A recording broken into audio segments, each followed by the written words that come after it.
আপনার বাড়ির পাশে নব্য ইসরায়েল, আমরা বড় ইসরায়েল সম্পর্কে সচেতন আছি কম বেশি, কিন্তু আপনার ঘরের পাশেই নব্য ইসরায়েলের জন্ম হয়েছে, এই ব্যাপারে আমাদের সচেতনতা নাই। তারা সংসদ ভবনে তাদের সংসদে ফখর করে বলছে যে আমরা 6,500 সৈন্য পাঠিয়েছি, আমাদের হয়ে যুদ্ধ করছে। নাউজুবিল্লাহি মিন যালিক। তার মানে আপনারা প্রমাণ করলেন। আচ্ছা বলেন, খ্রিস্টানদের সাথে না হয় তাদের সম্পর্ক আছে, তারা আহলে কিতাব, আপনাদের সাথে তাদের কি সম্পর্ক? তারা পৌত্তলিক, তাদের সাথে এই ইহুদিদের কি সম্পর্ক? শুধু তাই নয়, আমরা লক্ষ্য করছি, আমরা আমাদের পার্শ্ববর্তী নব্য ইসরায়েলের মধ্যে লক্ষ্য করছি মুসলিমদেরকে তারাবির নামাজে টর্চার করা হলো, হোলি উৎসবের নামে মুসলিমদেরকে নির্যাতন করা হলো, লক্ষ লক্ষ একর জমি যেগুলো আমরা ওয়াকফ করেছিলাম সেই জমিগুলোকে রাষ্ট্রীয়ভাবে বাজেয়াপ্ত করা হয়েছে। আমি যদি একটা জমি মাদ্রাসায় দান করি, আপনার কোন এখতিয়ার আছে সেটাকে আপনি রাষ্ট্রীয় বাজেয়াপ্ত করতে পারেন? এখানে মানবতা কোথায়?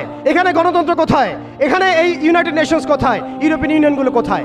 আপনাদের এই সব তথাকথিত তন্ত্রমন্ত্রগুলো এবং তথাকথিত মতবাদগুলো একটা এজেন্ডাই বাস্তবায়ন করছে। তারা পুরো বিশ্বে শুধু দাজ্জালের শাসন কায়েম করতে চায়।